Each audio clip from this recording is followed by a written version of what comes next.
Sex and Character. Otto Weininger. 1906. Narrated by Skeptical Waves. Second or principal part: The Sexual Types. Chapter 13. Judaism. It would not be surprising if to many it should seem from the foregoing arguments that men have come out of them too well, and, as a collective body, have been placed on an exaggeratedly lofty pedestal. The conclusions drawn from these arguments, however surprised every Philistine and young simpleton would be to learn that in himself he comprises the whole world, cannot be opposed and confuted by cheap reasoning. Yet the treatment of the male sex must not simply be considered too indulgent, or due to a direct tendency to omit all the repulsive and small side of manhood in order to favorably represent its best points. The accusation would be unjustified. It does not enter the author's mind to idealize man in order more easily to lower the estimation of woman. So much narrowness and so much coarseness often thrive beneath the empirical representation of manhood that it is a question of the better possibilities lying in every man, neglected by him or perceived either with painful clearness or dull animosity, possibilities which as such in woman neither actually nor meditatively ever come to any account. And here the author cannot in any wise really rely on the dissimilarities between men, however little he may impugn their importance. It is, therefore, a question of establishing what woman is not, and truly in her there is infinitely much wanting which is never quite missing even in the most mediocre and plebeian of men. That which is the positive attribute of the woman, in so far as a positive can be spoken of in regard to such a being, will constantly be found also in many men.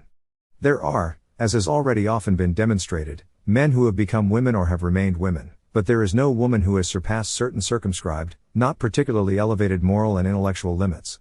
And, therefore, I must again assert that the woman of the highest standard is immeasurably beneath the man of lowest standard. These objections may go even further and touch a point where the ignoring of theory must assuredly become reprehensible. There are, to wit, nations and races whose men, though they can in no wise be regarded as intermediate forms of the sexes, are found to approach so slightly and so rarely to the ideal of manhood as set forth in my argument, that the principles, indeed the entire foundation on which this work rests, would seem to be severely shaken by their existence. What shall we make, for example, out of the Chinese, with their feminine freedom from internal cravings and their incapacity for every effort? One might feel tempted to believe in the complete effeminacy of the whole race. It can at least be no mere whim of the entire nation that the Chinaman habitually wears a pigtail, and that the growth of his beard is of the very thinnest. But how does the matter stand with the Negroes? A genius has perhaps scarcely ever appeared amongst the Negroes, and the standard of their morality is almost universally so low that it is beginning to be acknowledged in America that their emancipation was an act of imprudence. If, consequently, the principle of the intermediate forms of the sexes may perhaps enjoy a prospect of becoming of importance to racial anthropology, since in some peoples a greater share of womanishness would seem to be generally disseminated, it must yet be conceded that the foregoing deductions refer above all to Aryan men and Aryan women. In how far, in the other great races of mankind, uniformity with the standard of the Aryan race may reign, or what has prevented and hindered this, to arrive more nearly at such knowledge would require in the first instance the most intense research into racial characteristics. The Jewish race, which has been chosen by me as a subject of discussion, because, as will be shown, it presents the gravest and most formidable difficulties for my views, appears to possess a certain anthropological relationship with both Negroes and Mongolians. The readily curling hair points to the Negro. Admixture of Mongolian blood is suggested by the perfectly Chinese or Malay formation of face and skull which is so often to be met with amongst the Jews and which is associated with a yellowish complexion. This is nothing more than the result of everyday experience, and these remarks must not be otherwise understood. The anthropological question of the origin of the Jewish race is apparently insoluble, and even such an interesting answer to it as that given by H.S. Chamberlain has recently met with much opposition. The author does not possess the knowledge necessary to treat of this. What will be here briefly, but as far as possible profoundly analyzed, is the psychical peculiarity of the Jewish race. This is an obligatory task imposed by psychological observation and analysis. It is undertaken independently of past history, the details of which must be uncertain. The Jewish race offers a problem of the deepest significance for the study of all races, and in itself it is intimately bound up with many of the most troublesome problems of the day. I must, however, make clear what I mean by Judaism. I mean neither a race nor a people nor a recognized creed. I think of it as a tendency of the mind, as a psychological constitution which is a possibility for all mankind, but which has become actual in the most conspicuous fashion only amongst the Jews. Anti-Semitism itself will confirm my point of view. The purist Aryans by descent and disposition are seldom anti-Semites, although they are often unpleasantly moved by some of the peculiar Jewish traits, they cannot in the least understand the anti-Semite movement, and are, in consequence of their defense of the Jews, often called Philosemites, and yet these persons writing on the subject of the hatred of Jews, have been guilty of the most profound misunderstanding of the Jewish character. The aggressive anti-Semites, on the other hand, nearly always display certain Jewish characters, sometimes apparent in their faces, although they may have no real admixture of Jewish blood. Footnote: Zola was a typical case of a person absolutely without trace of the Jewish qualities, and, therefore, a Philosemite. The greatest geniuses, on the other hand, have nearly always been anti-Semites: Tacitus, Pascal, Voltaire, Herder, Goethe, Kant, Jean-Paul, Schopenhauer, Grillparzer, Wagner. This comes about from the fact as geniuses they have something of everything in their natures, and so can understand Judaism. End note. The explanation is simple. People love in others the qualities they would like to have but do not actually have in any great degree, so also we hate in others only what we do not wish to be, and what notwithstanding we are partly. We hate only qualities to which we approximate, but which we realize first in other persons. Thus the fact is explained that the bitterest anti-Semites are to be found amongst the Jews themselves. For only the quite Jewish Jews, like the completely Aryan Aryans, are not at all anti-Semitically disposed. Among the remainder only the commoner natures are actively anti-Semitic and pass sentence on others without having once sat in judgment on themselves in these matters, and very few exercise their anti-Semitism first on themselves. This one thing, however, remains nonetheless certain: whoever detests the Jewish disposition detests it first of all in himself. That he should persecute it in others is merely his endeavor to separate himself in this way from Jewishness. He strives to shake it off and to localize it in his fellow creatures, and so for a moment to dream himself free of it. Hatred, like love, is a projected phenomenon. That person alone is hated who reminds one unpleasantly of oneself. The anti-Semitism of the Jews bears testimony to the fact that no one who has had experience of them considers them lovable, not even the Jew himself. The anti-Semitism of the Aryans grants us an insight no less full of significance. It is that the Jew and the Jewish race must not be confounded. There are Aryans who are more Jewish than Jews, and real Jews who are more Aryan than certain Aryans. I need not enumerate those non-Semites who had much Jewishness in them, the lesser, like the well-known Frederick Nicolai of the 18th century, nor those of moderate greatness. Here Friedrich Schiller can scarcely be omitted, nor will I analyze their Jewishness. Above all, Richard Wagner, the bitterest anti-Semite, cannot be held free from an accretion of Jewishness even in his art, however little one be misled by the feeling which sees in him the greatest artist enshrined in historical humanity, and this, though indubitably his Siegfried, is the most un-Jewish type imaginable.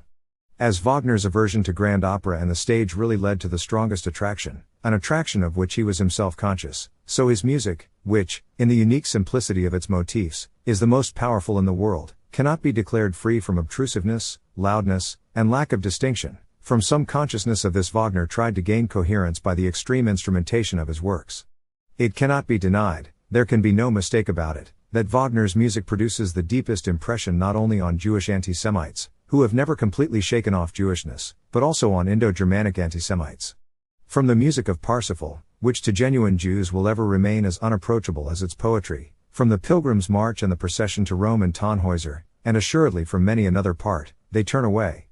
Doubtless, also, none but a German could make so clearly manifest the very essence of the German race as Wagner has succeeded in doing in the Meistersingers of Nuremberg. In Wagner one thinks constantly of that side of his character which leans towards Feuerbach, instead of towards Schopenhauer. Here no narrow psychological depreciation of this great man is intended. Judaism was to him the greatest help in reaching a clearer understanding and assertion of the extremes within him in his struggle to reach Siegfried and Parsifal, and in giving to German nature the highest means of expression which has probably ever been found in the pages of history. Yet a greater than Wagner was obliged to overcome the Jewishness within him before he found his special vocation, and it is, as previously stated, perhaps its great significance in the world's history and the immense merit of Judaism that it and nothing else leads the Aryan to a knowledge of himself and warns him against himself. For this the Aryan has to thank the Jew that, through him, he knows to guard against Judaism as a possibility within himself. This example will sufficiently illustrate what, in my estimation, is to be understood by Judaism. I do not refer to a nation or to a race, to a creed or to a scripture. When I speak of the Jew I mean neither an individual nor the whole body, but mankind in general, in so far as it has a share in the Platonic idea of Judaism. My purpose is to analyze this idea.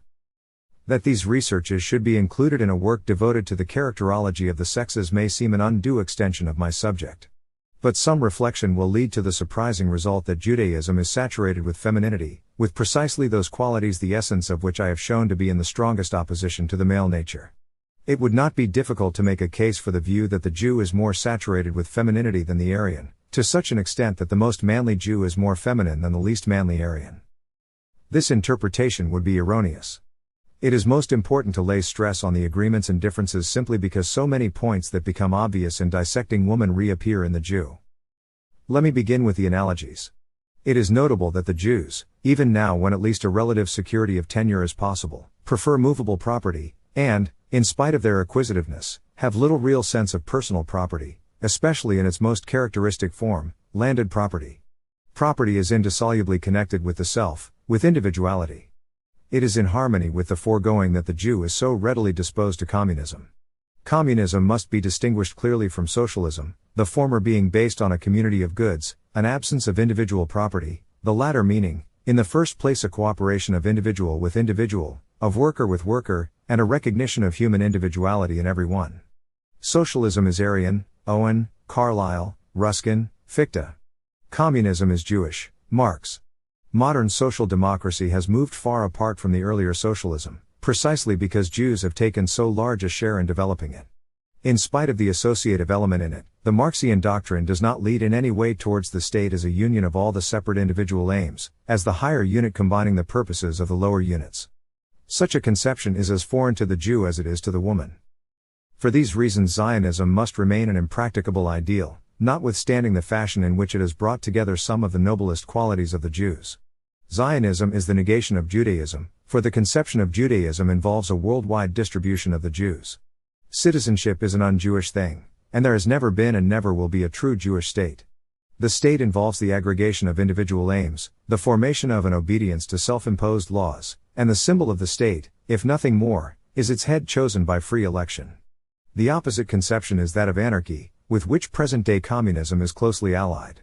The ideal state has never been historically realized, but in every case there is at least a minimum of this higher unit, this conception of an ideal power which distinguishes the state from the mere collection of human beings in barracks. Rousseau's much despised theory of the conscious cooperation of individuals to form a state deserves more attention than it now receives. Some ethical notion of free combination must always be included. The true conception of the state is foreign to the Jew, because he, like the woman, is wanting in personality. His failure to grasp the idea of true society is due to his lack of a free intelligible ego. Like women, Jews tend to adhere together, but they do not associate as free independent individuals mutually respecting each other's individuality. As there is no real dignity in women, so what is meant by the word gentleman does not exist amongst the Jews. The genuine Jew fails in this innate good breeding by which alone individuals honor their own individuality and respect that of others. There is no Jewish nobility, and this is the more surprising as Jewish pedigrees can be traced back for thousands of years. The familiar Jewish arrogance has a similar explanation. It springs from one of true knowledge of himself and the consequent overpowering need he feels to enhance his own personality by depreciating that of his fellow creatures. And so, although his descent is incomparably longer than that of the members of Aryan aristocracies, he has an inordinate love for titles. The Aryan respect for his ancestors is rooted in the conception that they were his ancestors. It depends on his valuation of his own personality, and, in spite of the communistic strength and antiquity of the Jewish traditions, this individual sense of ancestry is lacking. The faults of the Jewish race have often been attributed to the repression of that race by Aryans, and many Christians are still disposed to blame themselves in this respect. But the self-reproach is not justified. Outward circumstances do not mold a race in one direction. Unless there is in the race the innate tendency to respond to the molding forces, the total result comes at least as much from the natural disposition as from the modifying circumstances. We know now that the proof of the inheritance of acquired characters has broken down, and, in the human race still more than the lower forms of life, it is certain that individual and racial characters persist in spite of all adaptive molding. When men change, it is from within, outwards, unless the change, as in the case of women, is a mere superficial imitation of real change, and is not rooted in their natures. And how can we reconcile the idea that the Jewish character is a modern modification with the history of the foundation of the race, given in the Old Testament without any disapprobation of how the patriarch Jacob deceived his dying father, cheated his brother Esau and overreached his father-in-law, Laban? The defenders of the Jew have rightly acquitted him of any tendency to heinous crimes, and the legal statistics of different countries confirm this. The Jew is not really anti-moral. But, Nonetheless, he does not represent the highest ethical type. He is rather non-moral, neither very good nor very bad, with nothing in him of either the angel or the devil. Notwithstanding the book of Job and the story of Eden, it is plain that the conceptions of a supreme good and a supreme evil are not truly Jewish. I have no wish to enter upon the lengthy and controversial topics of biblical criticism, but at the least I shall be on sure ground when I say that these conceptions play the least significant part in modern Jewish life. Orthodox or unorthodox, the modern Jew does not concern himself with God and the devil, with heaven and hell. If he does not reach the heights of the Aryan, he is also less inclined to commit murder or other crimes of violence. So also in the case of the woman, it is easier for her defenders to point to the infrequency of her commission of serious crimes than to prove her intrinsic morality. The homology of Jew and woman becomes closer the further examination goes.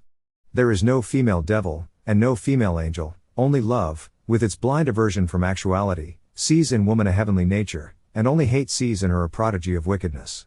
Greatness is absent from the nature of the woman and the Jew, the greatness of morality, or the greatness of evil. In the Aryan man, the good and bad principles of Kant's religious philosophy are ever present, ever in strife. In the Jew and the woman, good and evil are not distinct from one another. Jews, then, do not live as free, self-governing individuals, choosing between virtue and vice in the Aryan fashion. They are a mere collection of similar individuals each cast in the same mold, the whole forming as it were a continuous plasmodium. The anti-Semite has often thought of this as a defensive and aggressive union, and has formulated the conception of a Jewish solidarity. There is a deep confusion here. When some accusation is made against some unknown member of the Jewish race, all Jews secretly take the part of the accused, and wish, hope for, and seek to establish his innocence. But it must not be thought that they are interesting themselves more in the fate of the individual Jew than they would do in the case of an individual Christian. It is the menace to Judaism in general, the fear that the shameful shadow may do harm to Judaism as a whole, which is the origin of the apparent feeling of sympathy. In the same way, women are delighted when a member of their sex is depreciated, and will themselves assist, until the proceeding seems to throw a disadvantageous light over the sex in general, so frightening men from marriage.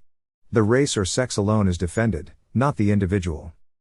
It would be easy to understand why the family, in its biological not its legal sense, plays a larger role amongst the Jews than amongst any other people, the English, who in certain ways are akin to the Jews, coming next. The family, in this biological sense, is feminine and maternal in its origin, and has no relation to the state or to society. The fusion, the continuity of the members of the family, reaches its highest point amongst the Jews.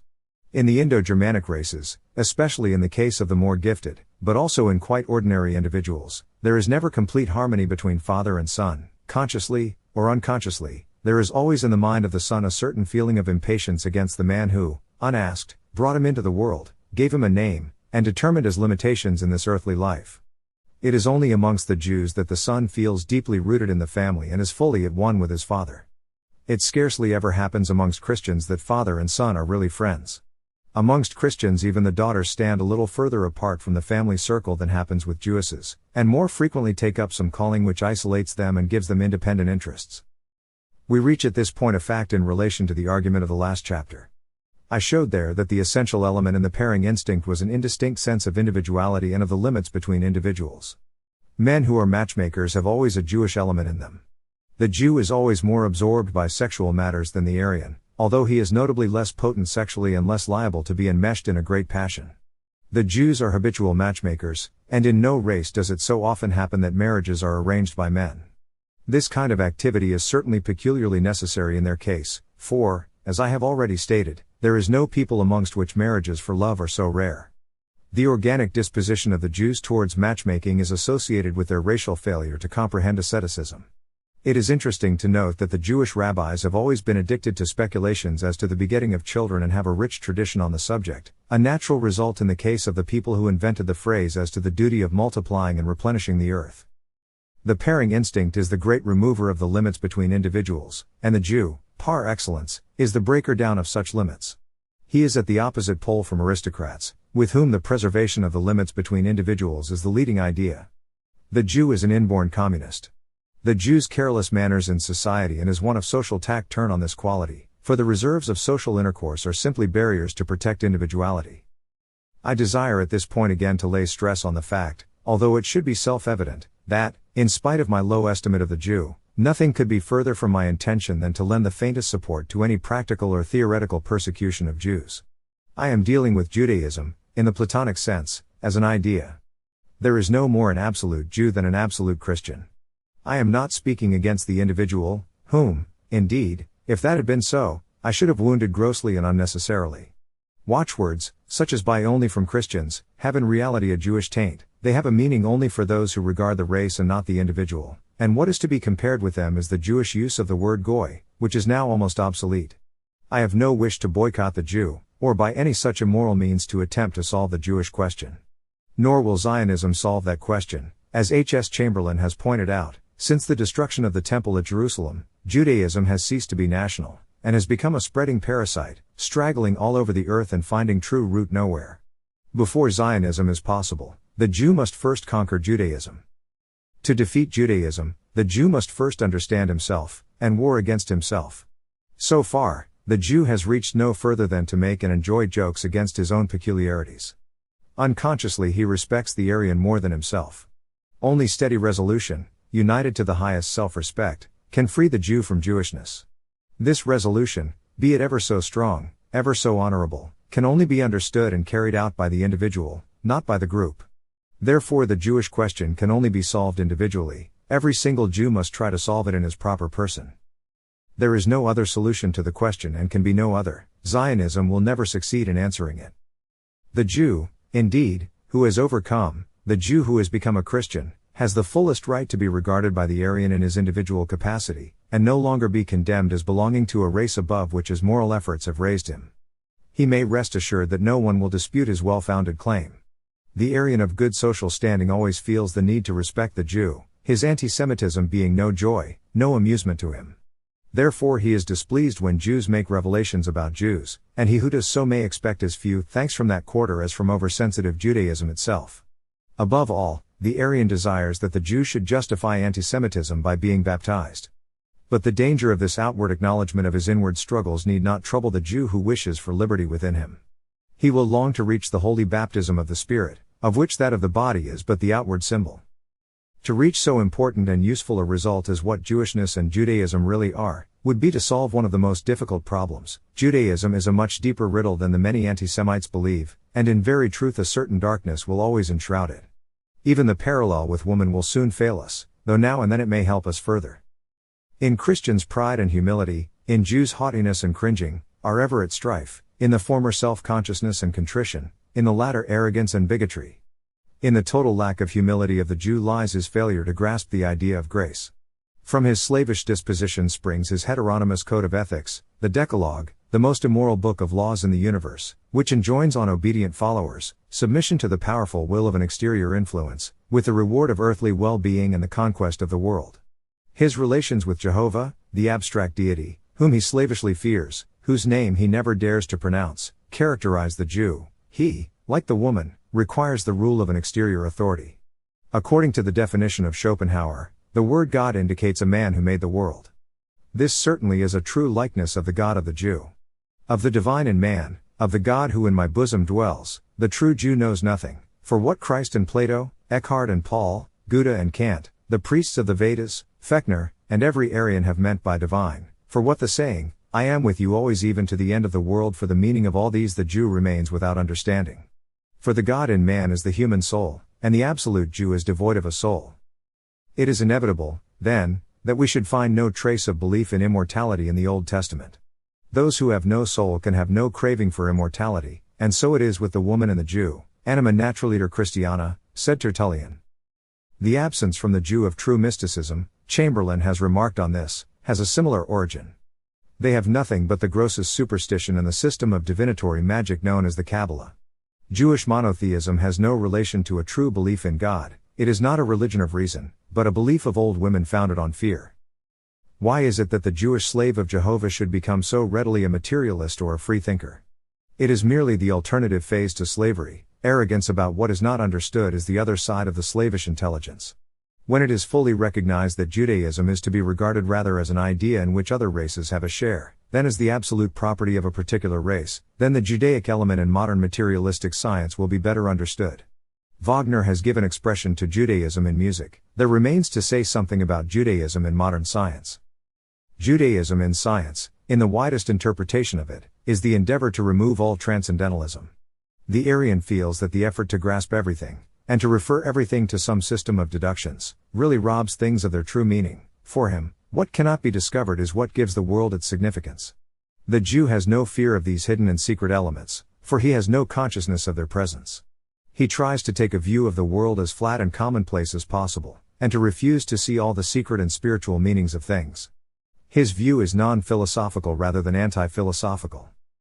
Because fear of God in the Jew has no relation with real religion, the Jew is of all persons the least perturbed by mechanical, materialistic theories of the world. He is readily beguiled by Darwinism and the ridiculous notion that men are derived from monkeys, and now he is disposed to accept the view that the soul of man is an evolution that has taken place within the human race. Formerly, he was a mad devotee of Bushnell, now he is ready to follow Ostwald. It is due to a real disposition that the Jews should be so prominent in the study of chemistry. They cling naturally to matter, and expect to find the solution of everything in its properties. And yet one who was the greatest German investigator of all times, Kepler himself, wrote the following hexameter on chemistry. O curas chimicorum. O quantum in pulvera nane. The present turn of medical science is largely due to the influence of the Jews, who in such numbers have embraced the medical profession. From the earliest times, until the dominance of the Jews, medicine was closely allied with religion. But now they would make it a matter of drugs, a mere administration of chemicals. But it can never be that the organic will be explained by the inorganic. Fechner and Preyer were right when they said that death came from life, not life from death. We see this taking place daily in individuals, in human beings. For instance, old age prepares for death by a calcification of the tissues. And as yet no one has seen the organic arise from the inorganic. From the time of Schwammerdam to that of Pasteur it has become more and more certain that living things never arise from what is not alive. Surely this ontogenetic observation should be applied to phylogeny, and we should be equally certain that, in the past, the dead arose from the living. The chemical interpretation of organisms sets these on a level with their own dead ashes. We should return from this Judaistic science to the nobler conceptions of Copernicus and Galileo, Kepler and Euler, Newton and Linnaeus, Lamarck and Faraday, Sprengel and Cuvier. The free thinkers of today, soulless and not believing in the soul, are incapable of filling the places of these great men and of reverently realizing the presence of intrinsic secrets in nature. It is this want of depth which explains the absence of truly great Jews. Like women, they are without any trace of genius. The philosopher Spinoza, about whose purely Jewish descent there can be no doubt, is incomparably the greatest Jew of the last 900 years, much greater than the poet Heine, who, indeed, was almost destitute of any quality of true greatness, or than that original, if shallow painter, Israel's. The extraordinary fashion in which Spinoza has been overestimated is less due to his intrinsic merit than to the fortuitous circumstance that he was the only thinker to whom Goethe gave his attention. For Spinoza himself there was no deep problem in nature, and in this he showed his Jewish character, as, otherwise, he would not have elaborated his mathematical method, a method according to which the explanation of things was to be found in themselves. This system formed a refuge into which Spinoza could escape from himself, and it is not unnatural that it should have been attractive to Goethe, who was the most introspective of men, as it might have seemed to offer to him tranquility and rest. Spinoza showed his Jewishness and the limits that always confine the Jewish spirit in a still plainer fashion. I am not thinking of his failure to comprehend the state or of his adhesion to the Hobbesian doctrine of universal warfare as the primitive condition of mankind. The matter goes deeper. I have in mind his complete rejection of free will. The Jew is always a slave and a determinist, and his view that individuals were mere accidents into which the universal substance had fallen. The Jew is never a believer in monads. And so there is no wider philosophical gulf than that between Spinoza and his much more eminent contemporary, Leibniz, the protagonist of the monad theory, or its still greater creator, Bruno, whose superficial likeness with Spinoza has been exaggerated in the most grotesque fashion. Just as Jews and women are without extreme good and extreme evil, so they never show either genius or the depth of stupidity of which mankind is capable. The specific kind of intelligence for which Jews and women alike are notorious is due simply to the alertness of an exaggerated egotism. It is due, moreover, to the boundless capacity shown by both for pursuing any object with equal zeal, because they have no intrinsic standard of value, nothing in their own souls by which to judge of the worthiness of any particular object. And so they have unhampered natural instincts, such as are not present to help the Aryan man when his transcendental standard fails him. I may now touch upon the likeness of the English to the Jews, a topic discussed at length by Wagner. It cannot be doubted that of the Germanic races the English are in closest relationship with the Jews. Their orthodoxy and their devotion to the Sabbath afford a direct indication. The religion of the Englishman is always tinged with hypocrisy, and his asceticism is largely prudery. The English, like women, have been most unproductive in religion and in music. There may be irreligious poets, although not great artists, but there is no irreligious musician. So, also, the English have produced no great architects or philosophers. Berkeley, like Swift and Sterne, were Irish, Carlyle, Hamilton, and Burns were Scotch. Shakespeare and Shelley, the two greatest Englishmen, stand far from the pinnacle of humanity. They do not reach so far as Angelo and Beethoven. If we consider English philosophers, we shall see that there has been a great degeneration since the Middle Ages. It began with William of Ockham and Duns Scotus, it proceeded through Roger Bacon and his namesake, the Chancellor, through Hobbes, who, mentally, was so near akin to Spinoza, through the superficial Locke to Hartley, Priestley, Bentham, the two Mills, Lewis, Huxley, and Spencer. These are the greatest names in the history of English philosophy, for Adam Smith and David Hume were Scotchmen. It must always be remembered against England, that from her there came the soulless psychology. The Englishman has impressed himself on the German as a rigorous empiricist and as a practical politician, but these two sides exhaust his importance in philosophy. There has never yet been a true philosopher who made empiricism his basis, and no Englishman has got beyond empiricism without external help. Nonetheless, the Englishman must not be confused with the Jew. There is more of the transcendental element in him, and his mind is directed rather from the transcendental to the practical, than from the practical towards the transcendental. Otherwise he would not be so readily disposed to humor, unlike the Jew, who is ready to be witty only at his own expense or on sexual things. I am well aware how difficult are the problems of laughter and humor, just as difficult as any problems that are peculiar to man and not shared by him with the beasts, so difficult that neither Schopenhauer nor Jean-Paul himself were able to elucidate them. Humor has many aspects. In some men it seems to be an expression of pity for themselves or for others, but this element is not sufficient to distinguish it. The essence of humor appears to me to consist in a laying of stress on empirical things, in order that their unreality may become more obvious. Everything that is realized is laughable, and in this way humor seems to be the antithesis of eroticism. The latter welds man and the world together, and unites them in a great purpose. The former loses the bonds of synthesis and shows the world as a silly affair. The two stand somewhat in the relation of polarized and unpolarized light. When the great erotic wishes to pass from the limited to the illimited, humor pounces down on him, pushes him in front of the stage, and laughs at him from the wings. The humorist has not the craving to transcend space, he is content with small things, his dominion is neither the sea nor the mountains, but the flat level plain. He shuns the idyllic, and plunges deeply into the commonplace, only, however, to show its unreality. He turns from the immanence of things and will not hear the transcendental even spoken of. Wit seeks out contradictions in the sphere of experience, humor goes deeper and shows that experience is a blind and closed system. Both compromise the phenomenal world by showing that everything is possible in it. Tragedy, on the other hand, shows what must for all eternity be impossible in the phenomenal world, and thus tragedy and comedy alike, each in their own way, are negations of the empiric. The Jew who does not set out, like the humorist, from the transcendental, and does not move towards it, like the erotic, has no interest in depreciating what is called the actual world, and that never becomes for him the paraphernalia of a juggler or the nightmare of a madhouse.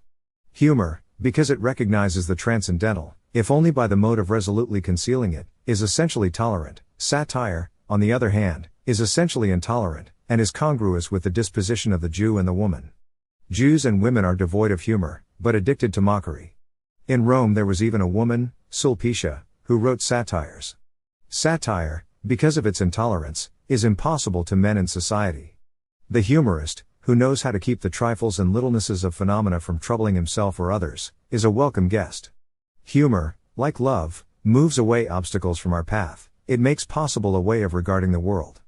The Jew, therefore, is least addicted to society, and the Englishman most adapted for it. The comparison of the Jew with the Englishman fades out much more quickly than that with the woman. Both comparisons first arose in the heat of the conflict as to the worth and the nature of Jews. I may again refer to Wagner, who not only interested himself deeply in the problem of Judaism, but rediscovered the Jew in the Englishman, and threw the shadow of Ahasuerus over his country, probably the most perfect representation of woman in art. The fact that no woman in the world represents the idea of the wife so completely as the Jewess, and not only in the eyes of Jews, still further supports the comparison between Jews and women. In the case of the Aryans, the metaphysical qualities of the male are part of his sexual attraction for the woman, and so, in a fashion, she puts on an appearance of these. The Jew, on the other hand, has no transcendental quality, and in the shaping and molding of the wife leaves the natural tendencies of the female nature a more unhampered sphere, and the Jewish woman, accordingly, plays the part required of her, as housemother or odalisque, as Cybele or Cyprian, in the fullest way. The congruity between Jews and women further reveals itself in the extreme adaptability of the Jews, in their great talent for journalism, the mobility of their minds, their lack of deeply rooted and original ideas, in fact the mode in which, like women, because they are nothing in themselves, they can become everything. The Jew is an individual, not an individuality, he is in constant close relation with the lower life, and has no share in the higher metaphysical life. At this point the comparison between the Jew and the woman breaks down. The being nothing and becoming all things differs in the two. The woman is material which passively assumes any form impressed upon it. In the Jew there is a definite aggressiveness. It is not because of the great impression that others make on him that he is receptive. He is no more subject to suggestion than the Aryan man, but he adapts himself to every circumstance and every race, becoming, like the parasite, a new creature in every different host, although remaining essentially the same. He assimilates himself to everything, and assimilates everything. He is not dominated by others, but submits himself to them. The Jew is gifted, the woman is not gifted, and the giftedness of the Jew reveals itself in many forms of activity, as, for instance, in jurisprudence, but these activities are always relative and never seated in the creative freedom of the will. The Jew is as persistent as the woman, but his persistence is not that of the individual but of the race. He is not unconditioned like the Aryan, but his limitations differ from those of the woman. The true peculiarity of the Jew reveals itself best in his essentially irreligious nature. I cannot here enter on a discussion as to the idea of religion, but it is enough to say that it is associated essentially with an acceptance of the higher and eternal in man as different in kind, and in no sense to be derived from the phenomenal life. The Jew is eminently the unbeliever. Faith is that act of man by which he enters into relation with being, and religious faith is directed towards absolute, eternal being, the life everlasting of the religious phrase. The Jew is really nothing because he believes in nothing. Belief is everything. It does not matter if a man does not believe in God, let him believe in atheism. But the Jew believes nothing, he does not believe his own belief, he doubts as to his own doubt. He is never absorbed by his own joy, or engrossed by his own sorrow. He never takes himself in earnest, and so never takes anyone else in earnest. He is content to be a Jew, and accepts any disadvantages that come from the fact. We have now reached the fundamental difference between the Jew and the woman. Neither believe in themselves, but the woman believes in others, in her husband, her lover, or her children, or in love itself. She has a center of gravity, although it is outside her own being. The Jew believes in nothing, within him or without him. His want of desire for permanent landed property and his attachment to movable goods are more than symbolical. The woman believes in the man outside her, or in the man from whom she takes her inspiration, and in this fashion can take herself in earnest. The Jew takes nothing seriously, he is frivolous, and jests about anything, about the Christian's Christianity, the Jew's baptism. He is neither a true realist nor a true empiricist. Here I must state certain limitations to my agreement with Chamberlain's conclusions. The Jew is not really a convinced empiricist in the fashion of the English philosophers. The empiricist believes in the possibility of reaching a complete system of knowledge on an empirical basis, he hopes for the perfection of science. The Jew does not really believe in knowledge, nor is he a skeptic, for he doubts his own skepticism. On the other hand, a brooding care hovers over the non-metaphysical system of Avenarius, and even in Ernst Mach's adherence to relativity there are signs of a deeply reverent attitude. The empiricists must not be accused of Judaism because they are shallow. The Jew is the impious man in the widest sense. Piety is not something near things nor outside things, it is the groundwork of everything. The Jew has been incorrectly called vulgar, simply because he does not concern himself with metaphysics. All true culture that comes from within, all that a man believes to be true and that so is true for him, depend on reverence. Reverence is not limited to the mystic or the religious man, all science and all skepticism, everything that a man truly believes, have reverence as the fundamental quality. Naturally it displays itself in different ways, in high seriousness and sanctity, in earnestness and enthusiasm. The Jew is never either enthusiastic or indifferent, he is neither ecstatic nor cold. He reaches neither the heights nor the depths. His restraint becomes meagerness, his copiousness becomes bombast. Should he venture into the boundless realms of inspired thought, he seldom reaches beyond pathos. And although he cannot embrace the whole world, he is forever covetous of it. Discrimination and generalization, strength and love, science and poetry, every real and deep emotion of the human heart, have reverence as their essential basis. It is not necessary that faith, as in men of genius, should be in relation only to metaphysical entity. It can extend also to the empirical world and appear fully there, and yet nonetheless be faith in oneself, in worth, in truth, in the absolute, in God. As the comprehensive view of religion and piety that I have given may lead to misconstruction, I propose to elucidate it further.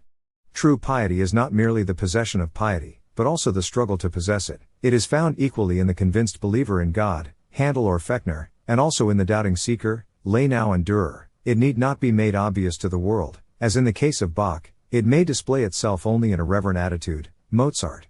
Nor is piety necessarily connected with the appearance of a founder. The ancient Greeks were the most reverent people that have lived, and hence their culture was highest, but their religion had no personal founder. Religion is the creation of the all, and all that humanity can be is only through religion. So far from the Jew being religious, as has been assumed, he is profoundly irreligious. Were there need to elaborate my verdict on the Jews, I might point out that the Jews, alone of peoples, do not try to make converts to their faith, and that when converts are made they serve as objects of puzzled ridicule to them. Need I refer to the meaningless formality and the repetitions of Jewish prayer?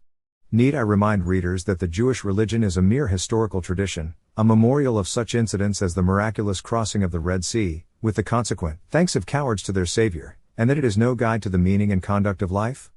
The Jew is truly irreligious and furthest of mankind from faith. There is no relation between the Jew himself and the universe. He is none of the heroism of faith, just as he is none of the disaster of absolute unbelief. It is not, then, mysticism that the Jew is without, as Chamberlain maintains, but reverence.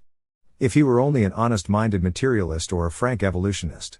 He is not a critic, but only critical. He is not a skeptic in the Cartesian sense, not a doubter who sets out from doubt towards truth, but an ironist. As, for instance, to take a conspicuous example, Heine. What, then, is the Jew if he is nothing that a man can be? What goes on within him if he is utterly without finality, if there is no ground in him which the plumb line of psychology may reach? The psychological contents of the Jewish mind are always double or multiple. There are always before him two or many possibilities, where the Aryan, although he sees as widely, feels himself limited in his choice. I think that the idea of Judaism consists in this want of reality, this absence of any fundamental relation to the thing in and for itself. He stands, so to speak, outside reality, without ever entering it. He can never make himself one with anything, never enter into real relationships. He is a zealot without zeal, he has no share in the unlimited, the unconditioned. He is without simplicity of faith, and so is always turning to each new interpretation, so seeming more alert than the Aryan. Internal multiplicity is the essence of Judaism, internal simplicity that of the Aryan. It might be urged that the Jewish double-mindedness is modern, and is the result of new knowledge struggling with the old orthodoxy. The education of the Jew, however, only accentuates his natural qualities, and the doubting Jew turns with a renewed zeal to money-making, in which only he can find his standard of value. A curious proof of the absence of simplicity in the mind of the Jew is that he seldom sings, not from bashfulness, but because he does not believe in his own singing. Just as the acuteness of Jews has nothing to do with true power of differentiating, so his shyness about singing or even about speaking in clear positive tones has nothing to do with real reserve. It is a kind of inverted pride, having no true sense of his own worth. He fears being made ridiculous by his singing or speech. The embarrassment of the Jew extends to things which have nothing to do with the real ego. It has been seen how difficult it is to define the Jew. He has neither severity nor tenderness. He is both tenacious and weak. He is neither king nor leader, slave nor vassal. He has no share in enthusiasm, and yet he has little equanimity. Nothing is self-evident to him, and yet he is astonished at nothing. He has no trace of Lohengrin in him, and none of Telramund. He is ridiculous as a member of a student's corps, and he is equally ridiculous as a Philister. Because he believes in nothing, he takes refuge in materialism. From this arises his avarice, which is simply an attempt to convince himself that something has a permanent value. And yet he is no real tradesman. What is unreal, insecure in German commerce, is the result of the Jewish speculative interest. The erotics of the Jew are sentimentalism, and their humor is satire. Perhaps examples may help to explain my interpretation of the Jewish character, and I point readily to Ibsen's King Haakon in The Pretenders, and to his Dr. Stockman in The Enemy of the People. These may make clear what is forever absent in the Jew. Judaism and Christianity form the greatest possible contrasts. The former is bereft of all true faith and of inner identity, the latter is the highest expression of the highest faith. Christianity is heroism at its highest point, Judaism is the extreme of cowardliness. Chamberlain has said much that is true and striking as to the fearful awestruck one of understanding that the Jew displays with regard to the person and teaching of Christ, for the combination of warrior and sufferer in him, for his life and death. Nonetheless, it would be wrong to state that the Jew is an enemy of Christ, that he represents the Antichrist, it is only that he feels no relation with him. It is strong-minded Arians, malefactors, who hate Jesus. The Jew does not get beyond being bewildered and disturbed by him, as something that passes his wit to understand. And yet it has stood the Jew in good stead that the New Testament seemed the outcome and fine flower of the Old, the fulfillment of its messianic prophecies. The polar opposition between Judaism and Christianity makes the origin of the latter from the former a deep riddle. It is the riddle of the psychology of the founder of religions. What is the difference between the genius who founds a religion and other kinds of genius? What is it that has led him to found the religion? The main difference is no other than that he did not always believe in the God he worships. Tradition relates of Buddha, as of Christ, that they were subject to greater temptations than other men. Two others, Muhammad and Luther, were epileptic. Epilepsy is the disease of the criminal. Caesar, Narcissus, Napoleon, the greatest of the criminals, were epileptics. The founder of a religion is the man who has lived without God and yet has struggled towards the greatest faith. How is it possible for a bad man to transform himself? As Kant, although he was compelled to admit the fact, asked in his philosophy of religion, how can an evil tree bring forth good fruit? The inconceivable mystery of the transformation into a good man of one who has lived evilly all the days and years of his life has actually realized itself in the case of some 6 or 7 historical personages. These have been the founders of religions. Other men of genius are good from their birth, the religious founder acquires goodness. The old existence ceases utterly and is replaced by the new. The greater the man, the more must perish in him at the regeneration. I am inclined to think that Socrates, alone amongst the Greeks, approached closely to the founders of religion. Perhaps he made the decisive struggle with evil in the 24 hours during which he stood alone at Potidaea. The founder of a religion is the man for whom no problem has been solved from his birth. He is the man with the least possible sureness of conviction, for whom everything is doubtful and uncertain, and who has to conquer everything for himself in this life. One has to struggle against illness and physical weakness, another trembles on the brink of the crimes which are possible for him, yet another has been in the bonds of sin from his birth. It is only a formal statement to say that original sin is the same in all persons, it differs materially for each person. Here one, there another, each as he was born, has chosen what is senseless and worthless, has preferred instinct to his will, or pleasure to love. Only the founder of a religion has had original sin in its absolute form. In him everything is doubtful, everything is in question. He has to meet every problem and free himself from all guilt. He has to reach firm ground from the deepest abyss, he has to surmount the nothingness in him and bind himself to the utmost reality. And so it may be said of him that he frees himself of original sin, that in him God becomes man, but also that the man becomes God. In him was all error and all guilt, in him there comes to be all expiation and redemption. Thus the founder of a religion is the greatest of the geniuses, for he has vanquished the most. He is the man who has accomplished victoriously what the deepest thinkers of mankind have thought of only timorously as a possibility, the complete regeneration of a man, the reversal of his will. Other great men of genius have, indeed, to fight against evil, but the bent of their souls is towards the good. The founder of a religion has so much in him of evil, of the perverse, of earthly passion, that he must fight with the enemy within him for 40 days in the wilderness, without food or sleep. It was only thus that he can conquer and overcome the death within him and free himself for the highest life. Were it otherwise there would be no impulse to found a faith. The founder of a religion is thus the very antipodes of the emperor. Emperor and Galilean are at the two poles of thought. In Napoleon's life, also, there was a moment when a conversion took place, but this was not a turning away from earthly life, but the deliberate decision for the treasure and power and splendor of the earthly life. Napoleon was great in the colossal intensity with which he flung from him all the ideal, all relation to the absolute, in the magnitude of his guilt. The founder of religion, on the other hand, cannot and will not bring to man anything except that which was most difficult for himself to attain, the reconciliation with God. He knows that he himself was the man most laden with guilt, and he atones for the guilt by his death on the cross. There were two possibilities in Judaism. Before the birth of Christ, these two, negation and affirmation, were together awaiting choice. Christ was the man who conquered in himself Judaism, the greatest negation, and created Christianity, the strongest affirmation and the most direct opposite of Judaism. Now the choice has been made. The old Israel has divided into Jews and Christians, and Judaism has lost the possibility of producing greatness. The new Judaism has been unable to produce men like Samson and Joshua, the least Jewish of the old Jews. In the history of the world, Christendom and Jewry represent negation and affirmation.